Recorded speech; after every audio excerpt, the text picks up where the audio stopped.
Chapter 3. Some have no shame. On occasion, people say things like, well, Carlton's made loads of money talking about the Range Rover murders. But in fact, my angle was the early ICF days, then into the muscle game. What happened to Tony did affect my life because I considered him my best friend. But in the years after it happened, the last thing I wanted to do was put myself into any spotlight, much less capitalize on the situation. I was more concerned with staying alive. My first autobiography, Muscle, didn't have F424 MPE on the cover. It has my photo on there. Like I say, I have spoken about the murders from my point of view, but that makes up just one small part of who and what I am. I've spent the last 15+ years trying to move on from the whole triple murder thing, move on with my life, and crack on with other things. But unfortunately, there's always someone lurking with an agenda, looking to gain fame or fortune, often both. So, let's shed a little light on some recent events, or if you prefer to be melodramatic, maybe you'd call them revelations. There's no denying the level of stupidity that exists in this world, none more than with a certain obsessive fantasist, you know the one. There's several people around exaggerating the truth or using a bit of bullshit, but then there's those that really take it to a whole new level. I've left it alone for a long time, as I was raised with the belief that you don't pick on those less fortunate than yourself. But come on, it gets to a point where you really have to laugh at the efforts of the only so-called gangland boss I've ever seen step out, dressed head to toe in ill-fitting millet's attire, and even more so when considering the tripe he puts out almost every year. I don't know if I should genuinely feel a bit sorry for him, but what I do know is, we all have a good laugh at Bernard O'Mahony, as most days his sheer existence just provides pure comedy. The fact remains that he has nothing else to do with his life and is overly obsessed, even after a quarter century, with the deaths of those 3 men. I must conclude that it is truly sad, especially if you accept what those in the know have confirmed many a time, that this is a man who never knew Pat or Tony on the level that he claims, was never at any sit-downs or were friends, let alone business partners. Just because the lads used to use Raquel's as a playground didn't make it their HQ. Desperately arranging to have your photo taken at Raquel's, dressed as if you've just come back from an afternoon at the allotment, he really is a scruffy cunt, while standing next to one of my mates doesn't mean you're connected or worth an ounce of anyone's time. I mean, who would get too deeply involved with a bouncer who got his arse handed to him on more than one occasion by drunks and straight-goers? It should be said that when Bernard was brought to me in an attempt at an introduction whilst I was running the Ministry of Sound, it was that same night that he showed a good few people what he was made of. Even after being knocked back for work by myself, he tried making himself busy when it kicked off. As a result of his typical bumbling ways, he got himself stabbed in the stomach, only to crawl out the back door and have it on his toes. But we'll go into more detail about that later in the book. It's known as standard practice that when proper people, faces, chaps, call them what you will, work or align with like-minded people, they only trust to become properly involved with established firms or known money-getters, and the depth of involvement depends entirely on how the parties carry themselves and their reputations. It's similar to applying for a straight job. You need a checkable CV and verifiable references, else you're lucky to even get an interview. When this fella arrived from the Midlands asking for work, I took the measure of the man, and he didn't make the grade to join my team. But down the line, when he asked for an intro to Tony so he could get invoices and remain head doorman at Raquel's, Tony knew he could make an easy couple of quid off this guy whilst keeping him at arm's length, plus he and Pat would have a new haunt to get the VIP treatment at.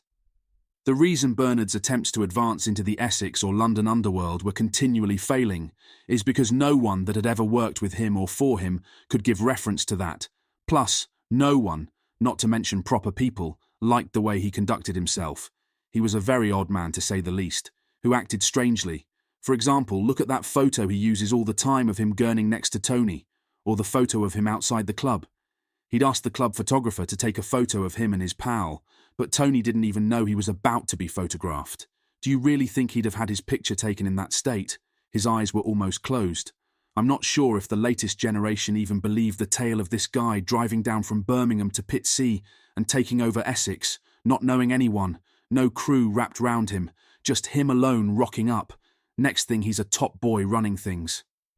Even stranger still is that Bernard regularly pretended to be a woman and wrote to inmates in order to try to trick confessions out of them, so that he could be the one to snitch and get them more bird. He used names such as Belinda Cannon in 1991, but there were several others too. Bernard is particularly consumed and arguably obsessed by the triple murders, and although I thought he was a weirdo before, all these years on I have to wonder if he has some kind of mental illness, or even worse, a sexual fetish about the men killed that night. Bernard O'Mahony is widely referred to as a grass and a liar. His Twitter account was set up in 2009, and he only has 5,200-odd followers as of March 2021, which indicates to me a lack of interest by the public in what he has to say, something that I think eats him up inside because he seems to have never fitted in anywhere or gained any real recognition or notoriety for anything, especially not as a hardman or gangster. Bernard once done a documentary and had John Holmes on. John referred to me as Leech, something I've only ever known Bernard to do, which makes me wonder if John Holmes was talked into telling the lies about me on that show, but more fool him for working with a wrong 'un. He told a concocted story that after his brother was arrested, he called me up and introduced himself, then I shit myself and hung the phone up. Well, I don't know where to start with this one. This was before every fucker carried a mobile everywhere with them, so he's saying he got hold of my home number in Brentwood and called me there, which is doubtful. Secondly, I didn't know who the fuck John or Jack Holmes even were, much less be scared to receive a phone call from either of them. If he was such a tough guy or some proper fella, why didn't he come and see me? It's things like this that keep cropping up that brings it all back for me. When it initially happened, as people already know, I spun out of control. Booze, drugs and paranoia were my life for a few years. Though nowadays I'm stronger, I still don't want to listen to people's bullshit tales and have it all brought back to me once every year or two, especially not just because some numpty is skint and needs to try to earn an extra few quid on the quick. To have an idea of how delusional Bernard is, you need to know that it was him who pushed the name Essex Boys. Never did Pat, Tony or Craig sit down together and say, "Right lads, what shall we call ourselves?"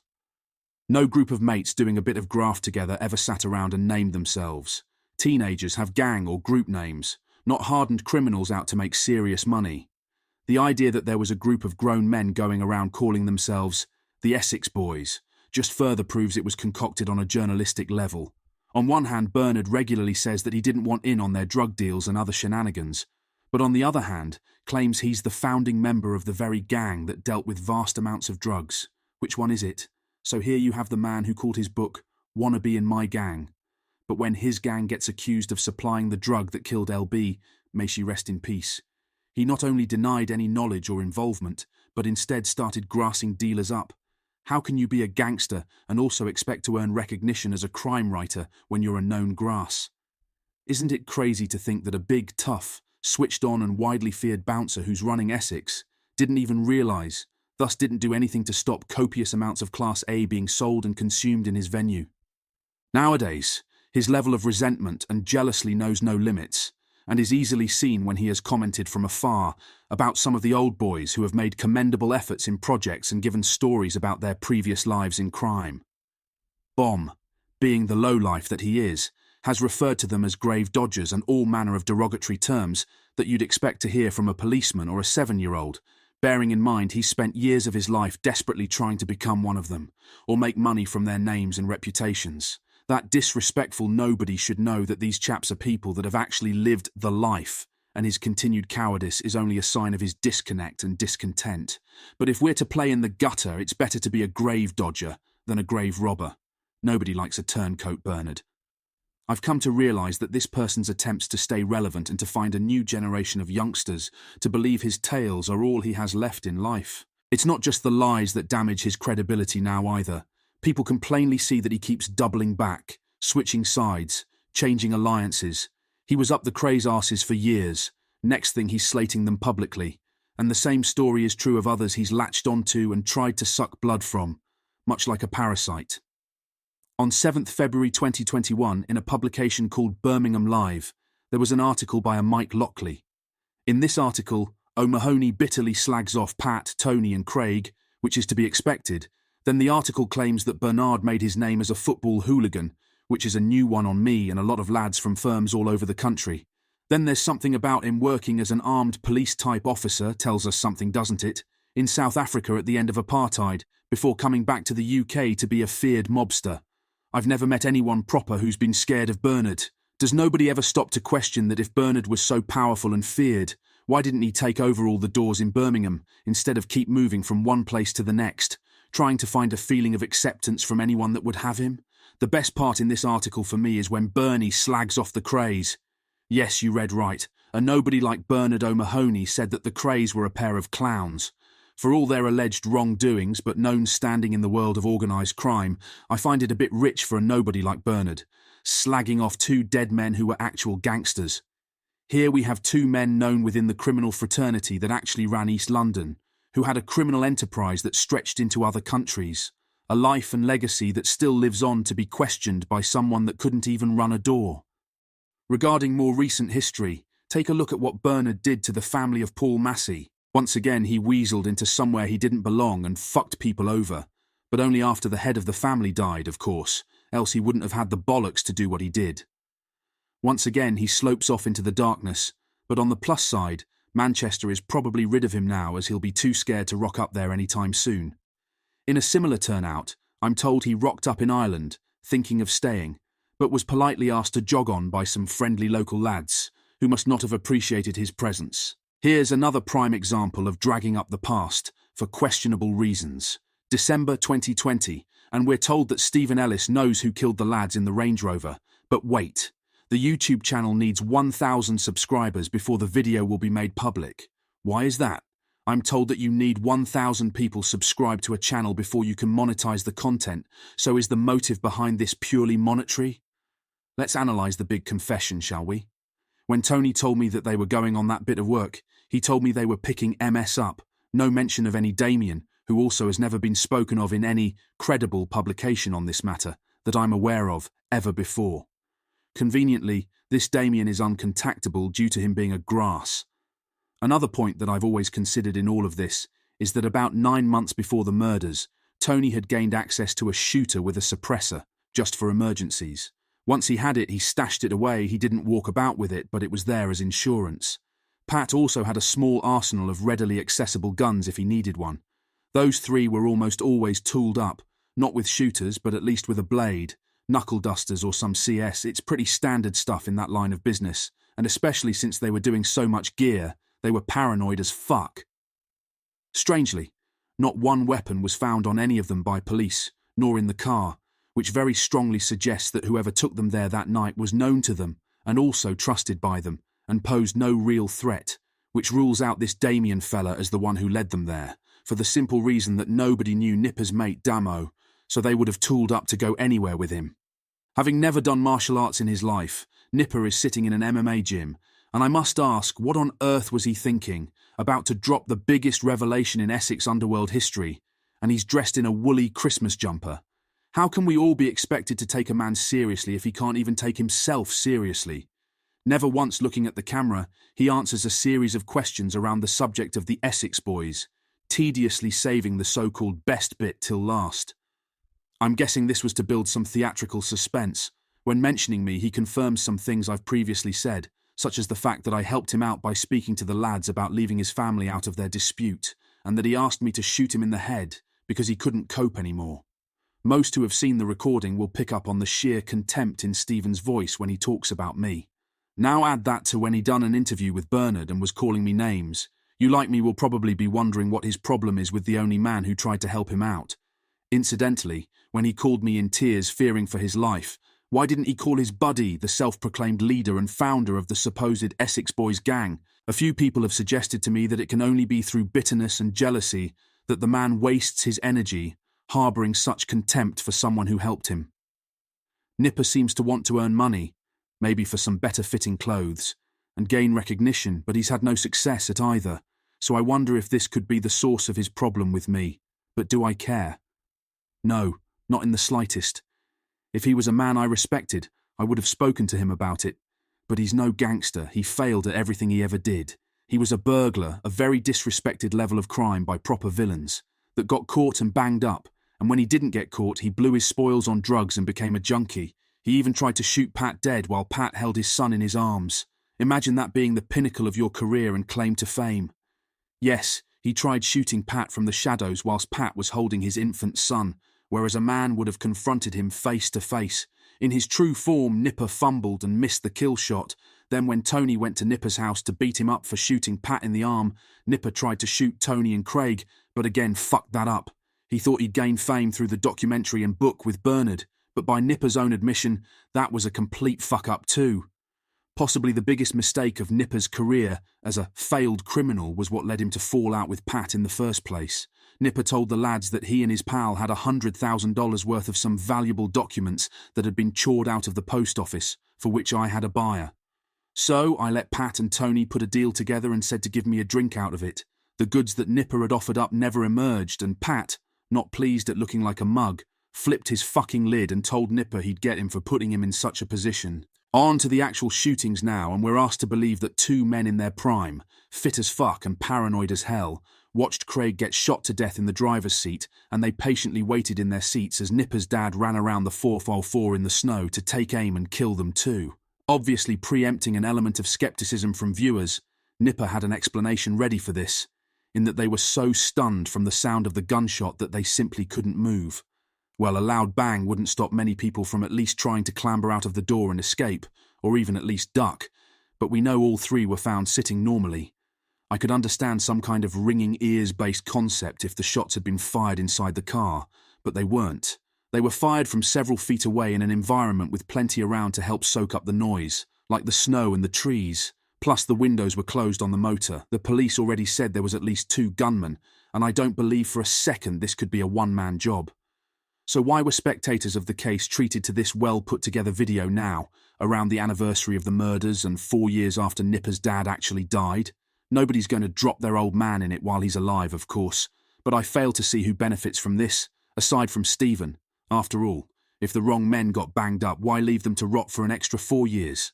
I know what I make of all this, but I'll leave the readers to decide for themselves. When James English approached my people and invited me onto his show, they reported back to me about their due diligence, and what caught my eye was the fact that James once took it upon himself to sleep rough, as part of a homelessness awareness campaign, and I respected both his efforts and the cause, so I agreed to take the interview. Whilst Jason and I were still writing this book, the podcast host treated us to another Nipper Ellis interview, but this one was even better than the last. Well, at least better in terms of comedy value. When I'd met James in person, he seemed like a right decent guy, plus his podcast does well on YouTube, so hats off to him for that, and I sincerely hope that his number of views soar after people read this and head over to his channel to see James endure Nipper waffling on at him in a confused, fumbling, buffoon-like state. As I said, from what I know of him, I like James, so I felt for him during his interview with Nipper, as he looked like a man who regretted having put himself in the room in which he was now sitting. Someone commented to me that towards the end of the interview, James looked like he wanted to grab his equipment and run out the room, straight back to Scotland, as fast as he could. Even the best show hosts and post-editors in the world would have struggled to turn what he had before him into anything that anyone could consider to be good watching. Back in the MMA gym again for whatever reason, but it was nice to see Nipper had dug out a shirt this time, though that was to be the last of the positive surprises. Early in the interview, I found it rather disturbing to hear Nipper say that because his dad was such a big-time impressionable gangster, he had always wanted him, his own father, to be the sperm donor so that he himself, Nipper, could have children. I couldn't help but picture Nipper calling up the stairs. "Come on, Stephen Jr., we're off to Daddy Grandad's house now." I tried to push Nipper's statement out of my mind, but the twisted thoughts just kept coming. Was he going to ask his dad to donate a jar of sperm? Or was he going to arrange for his father to shag the lucky lady in order to impregnate her? The mostly recycled tales of botched burglaries just kept coming, and even James ended up commenting on Nipper's clear lack of ability as an actual criminal. Jumping all over the place, from one story to another then back again, Nipper even started to appear frustrated with himself when he couldn't get his act together and recall any timelines or chain of events either correctly or accurately. Nipper had fumbled his way through about the first quarter of the interview, crying regularly, then much like the wall behind him, the real cracks started to appear in his stories. Along came that resentfulness too, as he's forced to mention me.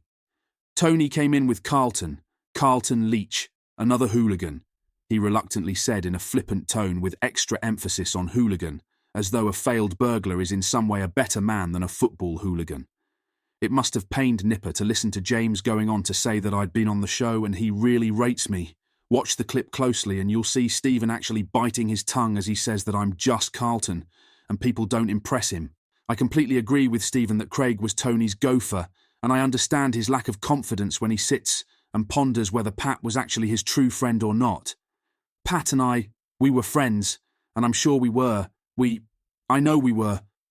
Well, I hate to kick a weak man while he's down, but Nipper was to Pat what Craig was to Tony, a gopher, an errand boy, someone to hold on to shit that they didn't want to be caught with themselves, something Nipper confirms with the story of Pat's cocaine in Nipper's wardrobe. Craig and Nipper were both weak-minded men, desperate to be liked and fit into some kind of family-like unit or firm, and thinking back, it was unfair of Pat and Tony to take advantage of them like they did, but they'd left themselves wide open for it through their desperation to be wanted by someone. Just like when some arsehole kicks his pet dog, that dog always comes back, wagging its tail and gazing lovingly up at its owner, knowing that a swift kick could be imminent, but that poor little mutt just keeps hoping that its owner will eventually begin to treat it equally. Someday. The most revelatory thing Nipper had to say, in my opinion, was that he got arrested for 3 attempted murders, possession of a firearm, counterfeit banknotes, and some blank documents. Then his appearance in the dock was in no less than that of a closed court. I'm advised by legal counsel not to share my full opinion on this, and I'm sure there are many reasons for a closed court, but unfortunately, Nipper had forgotten the reason for his court appearance being held in secret. What Nipper does know, however, is that Tony, Pat, and Craig all made statements against him in order to get him sent back to prison, and luckily, Nipper's friend pretended to be his brother and snuck into the closed courtroom with a tape recorder and captured evidence that the 3 men were all grasses. Sadly, Nipper's friend is dead now and no one knows where the recording is. Here we are again where Nipper does have someone to back his story up, but they're not able to speak. The most annoying thing for Nipper about me sharing my opinion in this book is that he's sick of talking about the Essex boys. He wants to leave it all behind him and not keep dragging it up. Poor Nipper, I hear you say. So that in mind, if I may ask a question, Nipper, why did you organise an entire boxing gym, film crew, director and show host, plus a plea for 1,000 YouTube subscribers in order to release the big confession to the public, if you don't want to talk about it anymore? I know better than most how hard it can be to recall something that took place 20 plus years ago in great detail, though I have successfully done it many times in front of live audiences of hundreds. But during this interview Nipper was giving, James asks Nipper directly about the claim that his dad had committed the murders, and I was absolutely shocked at Nipper's blatant reluctancy to answer the questions directly. Bearing in mind, at this point he's doing the rounds on any podcast that will have him, with nothing new or interesting to say other than the big confession, and all of a sudden it seems he's not actually that certain after all. Did your dad do it? Well, that's what he told me. I don't think there's anything else left to say on the matter if Nipper himself isn't even that convinced anymore. Nipper, John Holmes and several others have allowed themselves to be used by Bernard and consequently become wrapped up in his attempts to verify himself. But every single person to ever fall into his trap has ended up falling out with him or parking him up, and I've always wondered how people fall for it. Bernard has next to no verifiable background. His whole backstory is effectively planted by himself, much like any undercover police officer would do before trying to slip into an organised crime outfit. I'm shocked that even Carnaby, in their pursuit of a party and a pound note, have stooped so low as to make a film about a doorman who grasped and turned on everyone he ever knew. But in my opinion, their worst crime to date has to be getting Vinny to play the no mark. I see what they've done. From a business point of view, putting Vinny's mugshot on the posters will mislead people into believing it's a big-budget film, perhaps even dupe some more of the youngsters out there into thinking Bernard was what he claims. And that right there is the tragedy. They've given the bullshitter another platform from which to spout, even though he's never had an ounce of credibility. Friend or foe? Terry Turbo was a known name on the rave scene, one of the boys, one of a few who I considered to be a friend. When I say friend, I mean friend, not a mate, pal or acquaintance, an actual friend. When we were discussing casting for ROTF1, Terry wanted a major role and he'd worked hard to help finance the film, so he deserved it. He ideally wanted to play Tony and I backed that bid fully, because I felt Terry would do an excellent job, one that would have made Tony Tucker proud. Terry Stone and I spent a lot of time together discussing the role. He really wanted to know about Tony as a person, as a man, which is a sign of a good actor, but more than that, I felt he would go the extra mile to do Tony justice, knowing what it meant to me. I don't know at exactly what point it went wrong, but in my opinion, Terry sold out. He went from being one of the lads, and a personal friend of mine, to being, again, in my opinion, a fame whore. Some of the shit he's been involved in is unforgivable to me. Even before ROTF Origins, he started falling over himself to get in with Bernard O'Mahony, just to get an acting credit. I actually called Terry up one day to ask what the fuck he was doing working with this bullshitter, and he told me, "Well, Carl, I'm an actor now and that's what actors do. Maybe I hold some people in too high a regard sometimes, but I would never turn my back on everyone and everything I ever knew or stood for, then roll out a cop-out line like that." If I recall correctly, it was in December 2018 when the ROTF producers started pushing a series of promo videos on social media. Jay called me proper early one morning, so I knew it must be important. Like me, he's always lively in the mornings, but he rarely calls me before I've had chance to have 2 coffees and a look at the news. He told me he sent me a link over and that I'm not going to be happy with what I see. I grabbed my coffee from the machine and quickly went about starting the video off, and there he was, Terry Stone dressed as Santa Claus and wearing that Tony Tucker wig, snorting cocaine, talking bollocks and acting like an absolute prick, nothing like Tony at all. I was absolutely outraged. This little lot have resorted to churning out fiction about 3 real men in order to make money and become more famous. But this was just an insult to a man's memory. Stooping so low, they clearly never considered that these men aren't around to defend themselves anymore, though their families have to continually suffer this. So to be making them out to be such morons is muggy at best. Knowing I was seething, Gemma told me to calm the fuck down, then call Jay back. Believe me, more than one way to deal with this was discussed, but I agreed to try Jay's idea first. He was pissed off too. He knows what Tony was to me and that I'm a moral person. Therefore, I expect others to have at least some moral compass too. So I shared my feelings on Twitter in reply to where the video was posted, and it turned out that hundreds of people were also disgusted by this cheap attempt to grab attention. The film producers tried to defend their poorly judged move. Terry contacted me to apologise for his involvement, and whilst I respect him for saying sorry, it was too little too late for me. There's no reason Turbo couldn't have said no to this farcical, but I think he was too carried away with being Tony Tucker to stop and think. Terry was not the same man that I once called a friend. Public outrage continued in the Twitter sphere. Seems they'd gone too far in defaming a dead man this time. A limited company cropped up, seemingly from nowhere, to valiantly declare that it was all their doing and that Carnaby had played no part in it. They said that they had removed the video, which hadn't contained their name, from Carnaby's own YouTube channel. It was a small victory, but once again, I'd had about a week of bullshit, all because they just can't be left to rest in peace. What are you going to do? I don't know who actually shot Tony, Pat and Craig that night, and I don't believe after all these years we'll ever know exactly what went on. But I do know that no amount of talking, arguing, debating or investigation is going to bring Tony back. I'm going to take this opportunity to address some common questions that have plagued me for almost a quarter of a century now. Am I angry about the murders? Not anymore. On the emotional rollercoaster I was on after it happened, anger featured high on the list of feelings, but I no longer harbour such anger or rage, because if I didn't move past that, it would have consumed me and destroyed my life, as well as those around me. If I had carried on the way I was going in 1996, I may just as well have been in the car with them. Am I looking to take revenge? When talk that Jack Holmes was due out imminently, this kept cropping up all the more. As I said, we don't know who committed the murders. Jack Holmes and Mick the pilot both deny it. I moved past anger a very long time ago and have no firm reason to direct hatred at anyone. In addition, I've asked myself what I would do if those 3 were after me, and I can only conclude that I would have done something similar, because Pat and Tony were a serious force together. Not to say that if I met the killers in another life, I'd shake their hands and be best pals, but live by the sword, die by the sword is very fitting here, and I'd love it if just one youngster out there heeded the warning of that proverb and chose a different path.